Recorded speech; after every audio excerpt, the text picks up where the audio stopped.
So in September of 2023, I saw this really cool article about this really cool experiment where they measured the gravitational effects on the motion of antimatter atoms. And I thought, oh my God, they did it. That's amazing. How did they do that? And then I was like, what a thing to make a content about. But then I got distracted by like bad science news. And then I was like, well, if I'm gonna make a video about an antimatter experiment, I should talk briefly about antimatter. So if you need to know about antimatter, watch this one first. But briefly, you know, antimatter and antimatter hydrogen, which is what we're going to be looking at, is made up of an antiproton, which is the same mass as a proton inside of a regular hydrogen, but it has the opposite charge, and it's surrounded by an anti-electron, sometimes called a positron, that is the same mass as a regular electron, but it has a positive charge. So this is what a regular old hydrogen looks like, and this is what an anti-hydrogen looks like. And the thing about antimatter and matter is that when you make particles, they are made in pairs like that, right? So you'll make an electron, but you'll also make a positron every single time. But when we look around the universe, the big question is like, okay, but everything's made of matter. Like this meat sack sitting in front of the camera, made of matter. The antimatter's not around. So open question. So that's one of the reasons we want to study antimatter, so we can try to explain like what happened early in the universe that led to where we are now, where it seems like matter has won and it is just dominated over the antimatter. Where did that go? We have to study the antimatter to answer that question. One of the ways we do that is by learning about its basic properties, like how it interacts with gravity. So we're back around.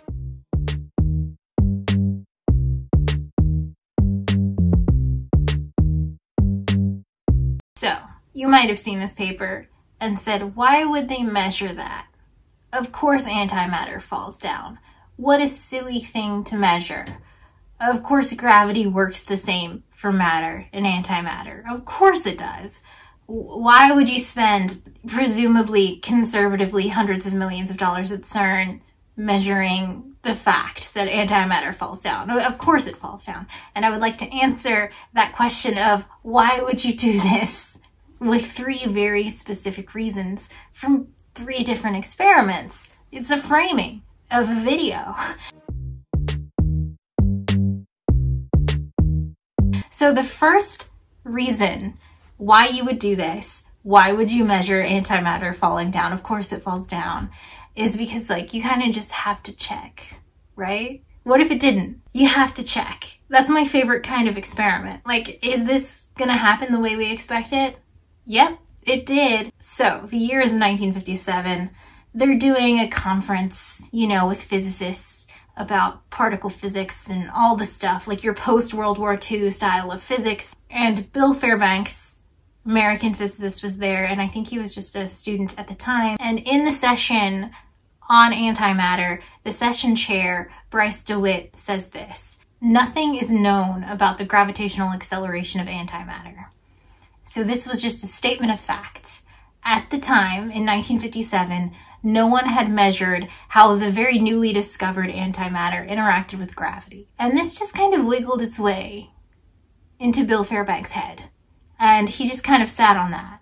And then years later, in 1968, he's a professor at Stanford. And his student Whitburn and him decide, let's test this. So they develop an experiment to measure how gravity affects the motion of electrons, with the ultimate goal of then testing positrons and comparing the results. Do you get the same value for gravitational acceleration for an electron and a positron? You should, if it only depends on mass, which we expect it to based on what we know about gravity. So they developed this free fall apparatus where they kind of shoot electrons up and they want them to fall down.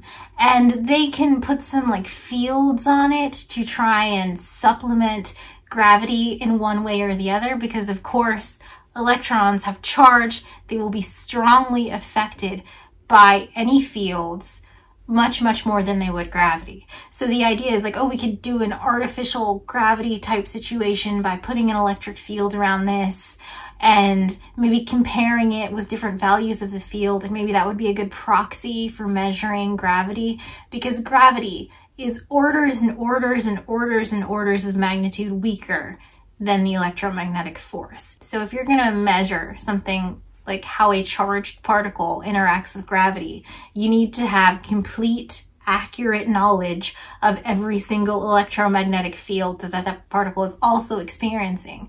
Otherwise, you're not going to be able to pull the gravity out because the gravity is just so much more weaker. And it turns out that this experiment is just impossible. Like, you can't do it, especially in 1958. Like, yeah, you can make a beam of electrons, you can try to remove as many electromagnetic fields as you can, but environmental effects will just overwhelm the numbers, and you cannot pull out gravity's contribution to that motion because that contribution is so tiny.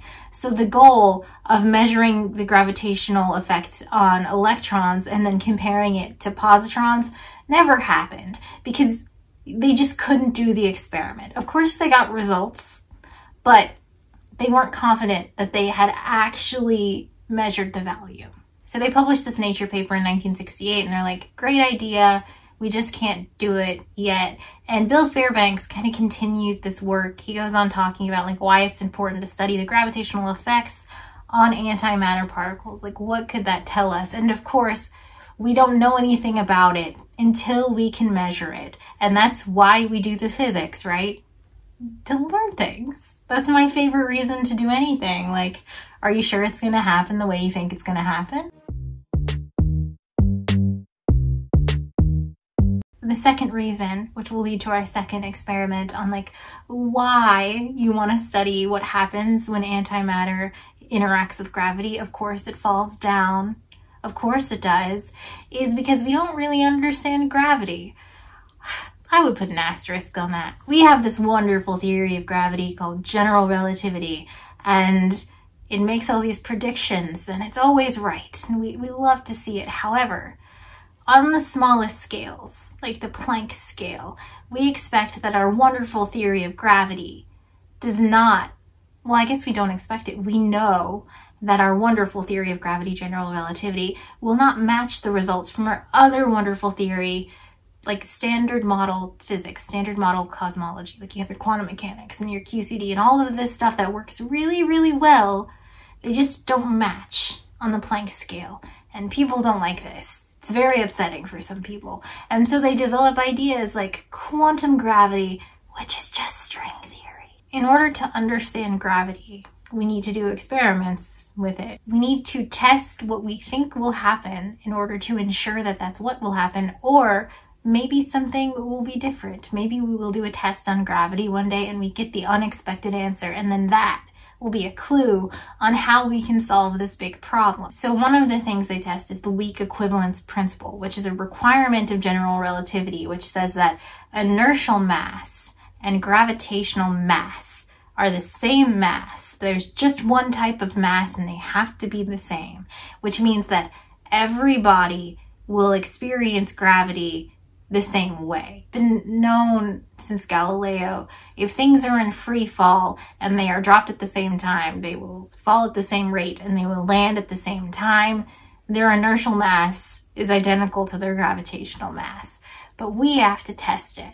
So we can test the weak equivalence principle by ensuring that antimatter, such as an antiproton, will fall in exactly the same way that a proton would. And any difference in that measurement is a clue on how we can fix gravity at the Planck scale. We really have a handle on it in every other context, guys. I'm a general relativity stan. Deal with it. We don't need quantum gravity. Get out of here with that. So push forward in time to the 1990s. We're getting a lot better at making antimatter, and the dream of having an antiproton beam is right there for us to grab. And we're like, okay, what if we take Fairbanks's idea of, just dropping electrons, and instead we drop protons and antiprotons, because those boys are 2,000 times more massive than electrons and positrons. The more mass you have, the easier it should be to measure the gravitational effect, right? 2,000 times larger.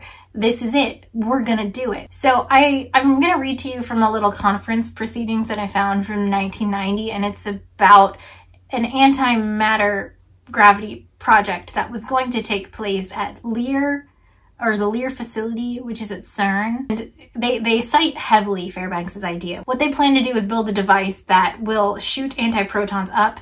They can put a thin film of some material they don't describe, which the antiprotons will shoot through and will slow them down. And they will slow down, they will rise up, and then hopefully you can observe them falling back down. The trouble is finding a gravity-dominant space from which to launch. Like, oh, it's been 20 years, man. Yeah, that's the problem. There's electromagnetic fields everywhere. Where is your gravity-dominant field? What are you doing there? How are you solving that problem? It's the same thing. Because the thing is, this is impossible. You can't do this with a charged particle. There's just too many fields, man. Gravity is so weak. You can't do it. You can't do it with a charged particle. But they're very confident. They're super confident in this conference proceedings. And they frame this experiment, which there's this whole thing with like funding and like prestige and how you present your results. Like they're doing the exact same experiment that Fairbanks is doing. Fairbanks was framing it as like, this is important to test. Isn't it interesting? No one knows what antimatter does with gravity. They're framing it as, we don't understand gravity. This will be the first ever test of the weak equivalence principle. They're gonna do it. They're gonna get an antiproton beam. The antiproton is 2,000 more times massive. They've solved the problem. I feel like I've already hinted that. Of course this does not happen. But I love how they end the paper. After measuring G for protons and negative hydrogen ions at Los Alamos, the experiment will be moved to Lear in order to measure the gravitational acceleration of antiprotons and thereby perform the first test ever of the weak equivalent principle for antimatter. No, they didn't. They didn't. This didn't happen. This like lost funding and it just never happened. They probably realized that you can't do it with charged particles and they started working on the one that actually worked, which is the one I'm going to talk about next. I do think it's interesting how the framing of this problem has changed, because in the 80s and 90s, it was all like gravity. We don't understand gravity, what's going on with gravity? In this experiment, which is called Alpha G, I feel like they start talking a lot more about we need to understand antimatter. Because of course there's the whole baryogenesis problem. Like we know that when you make an antiproton, you have to make a proton. So where are all the antiprotons? This is a huge open question for cosmology and like what we know about how the universe works. And yeah, they talk about the weak equivalence principle, but it seems much more focused on we need to learn the properties of antimatter in order to understand antimatter. Because what if antimatter falls down, but it's like a little bit different? Like gravity affects antimatter in just like a slightly different way. Or maybe just being present in a matter space, antimatter behaves differently. And what can we learn about antimatter? That's the framing of this. This is the third experiment, the big one. Why would anybody measure the gravitational effect on antimatter? Because we don't know anything about antimatter, and it's important. Because we don't know what happened to all the antimatter. Where did it go? And I would love to walk you through this experiment because it's so stinking cool. Okay, so I'm just gonna be reading from the Nature paper. I will link it below, of course. So the idea is not much different from Fairbanks' original idea. However, instead of using a charged antimatter particle, they're using a atom, a anti-hydrogen. So the charge should be zero, should nearly zero. You can still trap it with magnetic fields because of like quantum mechanical spin, but it's fine. Electromagnetic fields won't play as big a role in this because it's an atom, it's not an ion. Great, that's how you got to do it. That's how it has to be done. So they have this vertical trap. They pile up their anti-hydrogen. They have like a anti-proton beam and it shoots like a bunch of antiprotons in like a plasma, and then they shoot in your anti-electrons also in a plasma, and then from that you get a couple hundred anti-hydrogen and you can store them. And so you have this little canister of anti-hydrogen and they release the top and bottom walls of the magnetic trap and they observe what happens. And what should happen is that most of those anti-hydrogen should fall down. Like they're in a canister, you remove the floor, it should fall down. Of course, because this is like a plasma and those things are interacting with each other, you would expect some of them to have a velocity that would allow them to go up. But most of them, if antimatter interacts with gravity the way we expect it to, of course it falls down. Most of them will fall down. What happens when these guys escape is that they just hit the walls of the apparatus and they immediately annihilate, which sends a signal to their detector. And I mentioned this in my other antimatter video, but I still think it's hilarious that as a child I was terrified of people making antimatter because, oh my gosh, it annihilates and it's going to destroy everything in its path, when they literally just let it annihilate in the cage and it does nothing to the device. It's totally fine. It's so little energy. You'll never have an antimatter engine. There's so little energy there. You have to make so much. It takes them all that time to make like 200. Anyway, so they drop the walls. Some of them go up, some of them go down. Where they hit the detector and annihilate allows them to determine if that anti-hydrogen went up or if it went down, and they can just start doing statistics on how many did what. It's really interesting to me that they have to cycle through to get a big enough pile of anti-hydrogen. Like they're making like 10 to the 6 antiprotons and they're shooting in a similar amount of anti-electrons, and through each little collision of those two plasmas, they get a few anti-hydrogen. So those anti-hydrogen hang out in the trap and then they kind of run again and they pile them up. They call it stacking until they get a couple hundred, which is such a teeny tiny amount of anti-hydrogen. This device is so small. I think they have the numbers. 4.4 centimeters in diameter, 25.6 centimeters in height. That's a little teeny tiny boy where they have 100 or so anti-hydrogen. I like this line too. They say, we typically accumulated anti-atoms for 50 stacks in roughly 4 hours, resulting in about 100 atoms trapped. So if you compare 100 atoms to Avogadro's number, it's like 0 atoms. So like we're never gonna have an antimatter engine, guys, but it's still really, really cool. They've run numerical simulations where they expect that if they did this same experiment for hydrogen, regular standard hydrogen, which we know how it interacts with gravity, 20% of them would go up and 80% would fall down. So if anti-hydrogen behaves the same way as we expect it to, we should see those same numbers. 20% should escape to the top, most of them, 80% should fall down.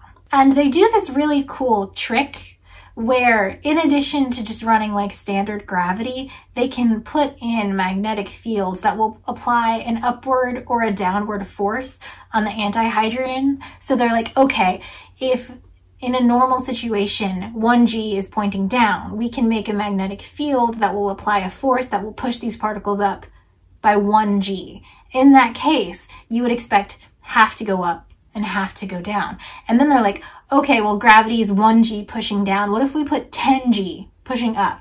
We like artificially do that with a magnetic field. Then you would expect all of them to go up, right? And they can do the same thing by applying a downward force and being like, okay, now these anti-hydrogen are experiencing 5 Gs of force. All of them must come down. And they can do that to kind of calibrate their machine, but also get really good number statistics on what's happening. And they have this beautiful little plot where they've done exactly that. So they have escape histograms where down is to the left and up is to the right. And they've increased in values of G, where like 1G is what we experience with gravity. And at 1G, they see just what they expected, like 80% fall down. You can see as they increase gravity by adding in that field to apply a force, more and more of the particles start coming out of the down end, just like you would expect. And when they increase it the other way, more and more of the particles start going out of the up end, just as you would expect. You're starting to think like, hey, anti-hydrogen does interact with gravity just like we expect it would. Isn't that really cool? Each of these runs with the different levels of gravity were done with like 300, and the paper goes into a lot of detail on how they determined what was what and their methods and their statistics, and it's a really easy read. I recommend it. I'm not going to go through all of it right now. So here's that same histogram, but as a table, and you can see what's happening, right? Like, as they're changing the direction of gravity, the numbers that go up and down change with it, exactly as you would expect. What a nice little result.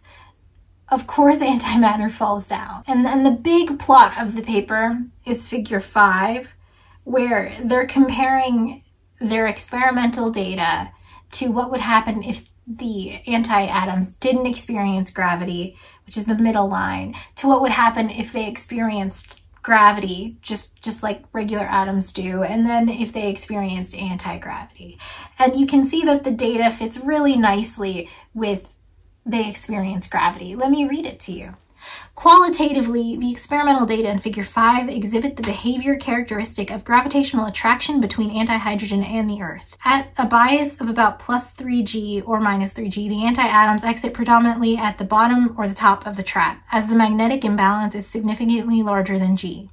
The fraction exiting through the bottom increases monotonically as the bias increases from minus 3g to 3g. The balance point is close to minus 1g, as naively expected from the simplified one-dimensional argument presented above. They did it! Yay, go CERN! So now let me read you their conclusions. We have searched for evidence of the effect of gravity on the motion of particles of neutral antimatter. The best fit of our measurement yields a value of 0.75 plus or minus 0.13, which is statistical and systematic errors, plus or minus 0.16, which is simulation errors of G.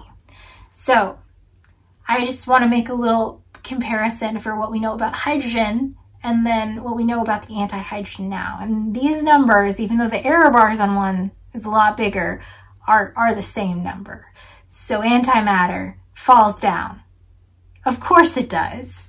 But now there's statistics, and they go into a lot of detail on reducing these error bars. They talk about getting slower antihydrogen, which will make it easier to measure, which will also lower errors. They talk about changing the dimensions of the trap, all of this stuff to really nail down these error bars and get a better number. But this is a really exciting, like, first pass results. The conclusion also says, consequently, we can rule out the existence of repulsive gravity of magnitude 1g between the Earth and antimatter.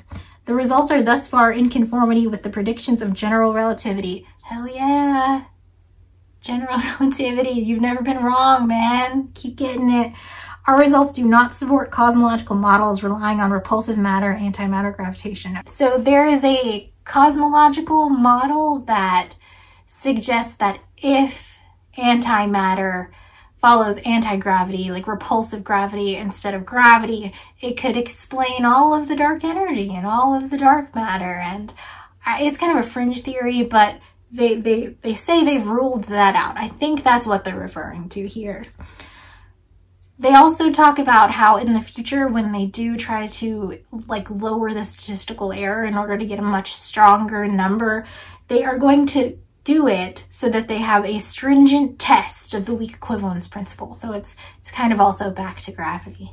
But I just love this experiment. I love the simple, I mean, I know this isn't simple, but it's such a simple idea. This is essentially the same experiment that Fairbank wanted to do in 1968. He just didn't have the antimatter. It's hard to make. It's hard to get to a neutral antimatter.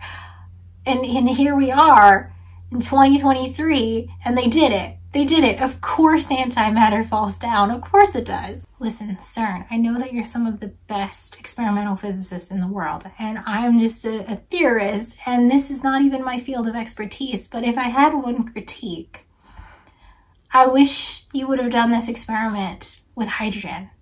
Like, just to compare. Like, you've done it with anti-hydrogen, and you're comparing it to simulations, but you have the device. Like, surely CERN has a beam of protons and a beam of electrons, and they could just do the exact same experiment. And we get a nice little, like, see, it's the same. See, of course they fall at the same time. That would be cool.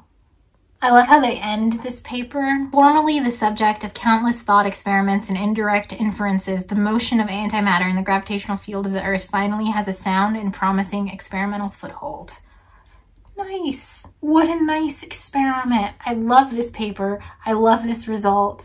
General relativity wins again. We did it, boys. So let's talk about why antimatter and anti-gravity are always talked about at the same time, because I don't really understand that either. Like, here's the thing.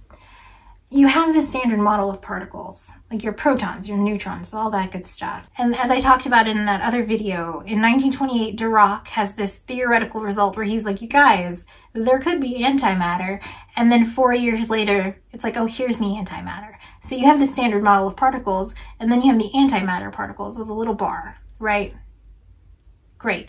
When people think about anti-gravity, which they mean, like, instead of attractive forces, they have repulsive forces.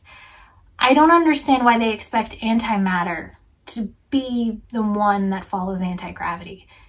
I mean, what indication do we have that it would be?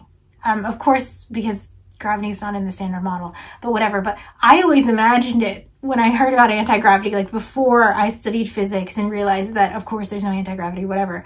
I always imagine it as like, okay, you have your standard model particles, you have your antimatter particles, you have your standard model particles that are anti-gravity. So like, imagine you have a proton, you have an antiproton, you have an anti-gravity proton, like you could have a little dot on top or something. No, the dots take it. Do like a little triangle on top for anti-gravity. Like this time the gravity goes up, you know, so it's a triangle pointing up. And then you would have an antiproton with a bar, but also a triangle, because like I imagined, like if you have a graviton or if you have some sort of gravity charge, proton and antiproton have a +1 because they interact with gravity the normal way. And then these guys would have a -1. Why did people always put antimatter in the anti-gravity pile? I read all these papers. All I saw was these really hideous, annoying debates about like, you think you've proved anti-gravity isn't real, but all you've proven is that an anti-apple will fall to an anti-earth, and it was lame and boring. So I don't know. But let me tell you about the first man to disprove anti-gravity, and like we couldn't just let him have it. We have to do this all the time. It's Maxwell. Have you ever read Maxwell's A Dynamical Theory of the Electromagnetic Force paper? It's very long, but I feel like I've mentioned that people should read it before. There's a little section on gravity, which again, I'm just going to read aloud to you. I'm so sorry. After tracing the action of the surrounding medium, both the magnetic and the electric attractions and repulsions, and finding them to depend on the inverse square of the distance, we are naturally led to inquire whether the attraction of gravitation, which follows the same law of distance, is not also traceable to the action of the surrounding medium. Gravitation differs from magnetism and electricity in this, that the bodies concerned are all of the same kind, instead of being opposite signs like magnetic poles and electrified bodies, and that the force between these bodies is an attraction and not a repulsion, as in the case between the electric and magnetic bodies. So he's just saying that gravity looks a lot like the electromagnetic force, but we don't have negative gravity. We don't have that. Why is that? The lines of gravitating force near two dense bodies are exactly of the same form as the lines of magnetic force near two poles of the same name. But whereas the poles are repelled, the bodies are attracted. I'm not going to read the math. I hate reading math. That if R is the resultant gravitating force and R prime is the resulting magnetic force at corresponding parts of the field, the intrinsic energy of the field of gravitation must therefore be less wherever there is a resulting gravitational force. What this means, and remember, this is before general relativity. This is Maxwell. No one gives Maxwell enough credit. Oh my God. I mean, if you haven't read this before, like, sit down. I'm going to read it to you now. As energy is essentially positive, it is impossible for any part of space to have negative intrinsic energy. Hence, those parts of space in which there is no resultant force, such as the points of equilibrium in the space between the different bodies of a system and within the substance of each body, must have an intrinsic energy per unit volume greater than, where R is the greatest possible value of intensity of gravitating force in any part of the universe. Oh my God. This is before Einstein, guys. This is before general relativity. Okay.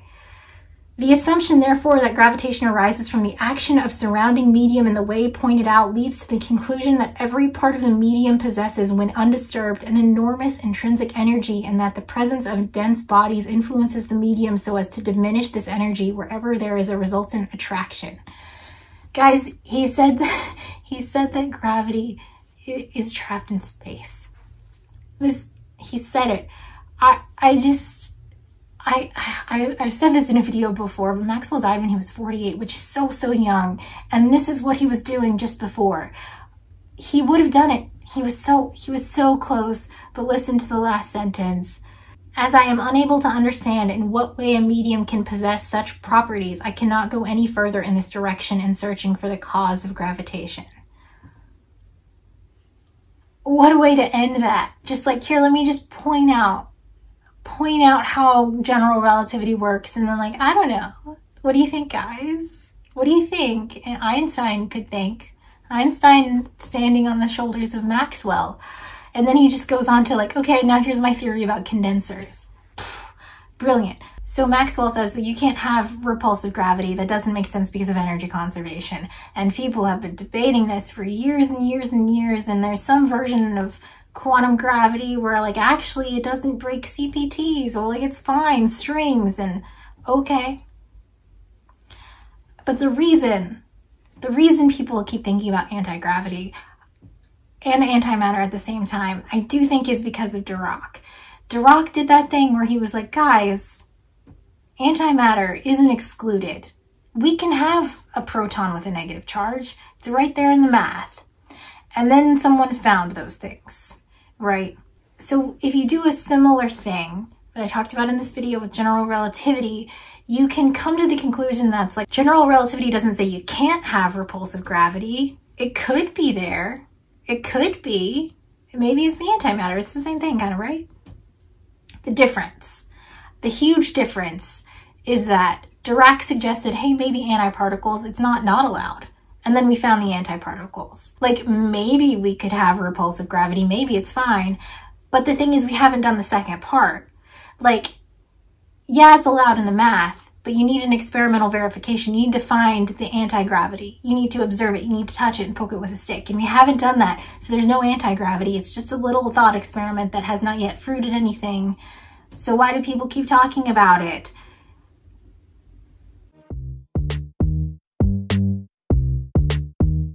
So why do people keep talking about it? Well, here's my idea. Here's my theory.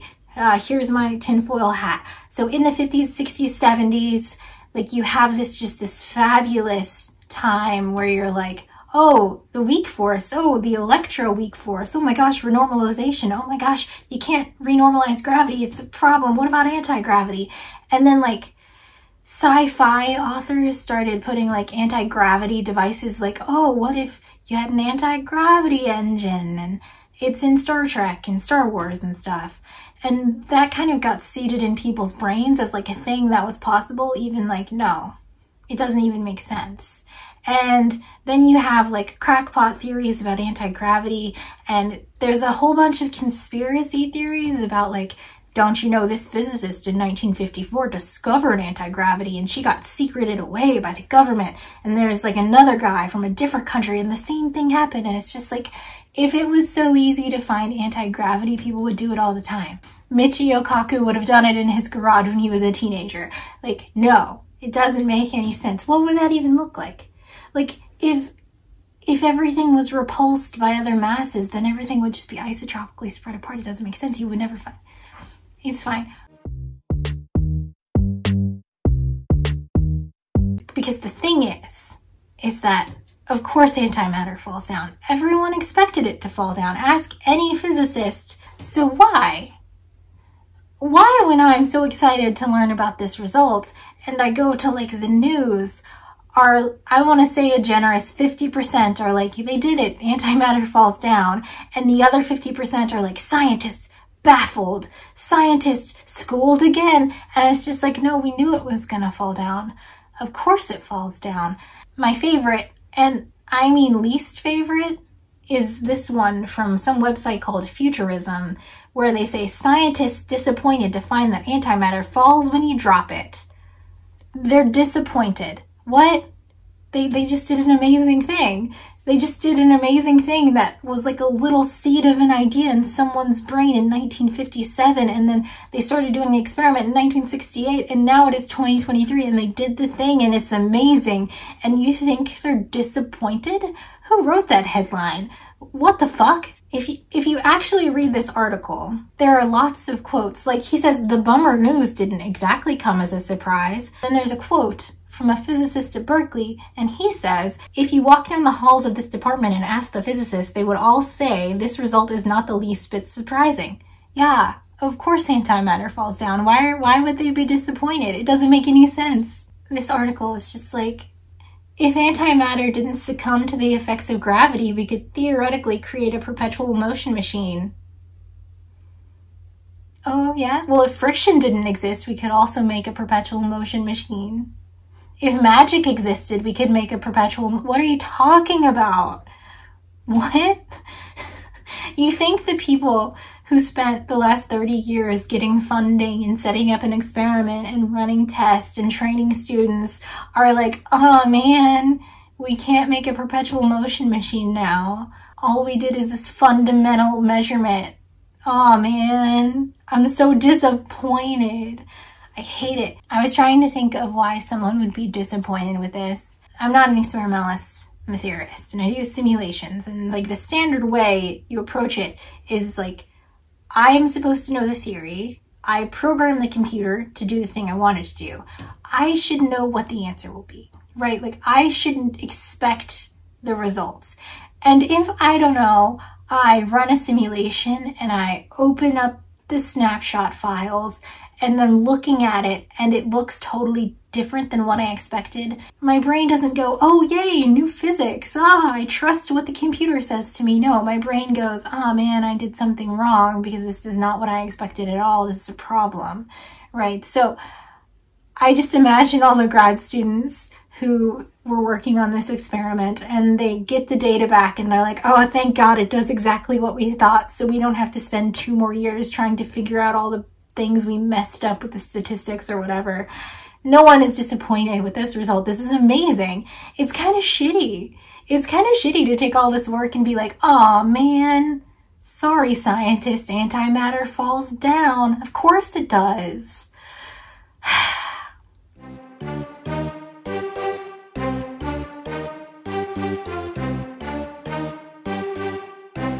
So, I saw this paper.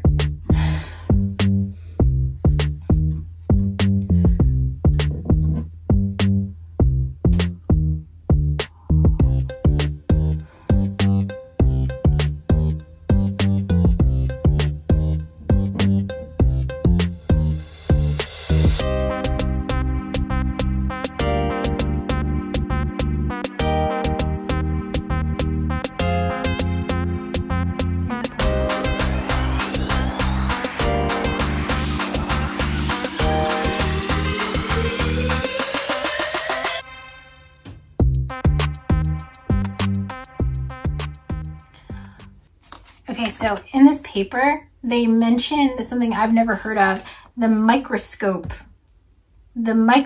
mission to test the equivalence principle, but in space. And I've never heard of that. And I thought that just was really cool. So I want to read you the abstract. The microscope mission was designed to test the weak equivalence principle, stating the equality between the inertial and gravitational masses.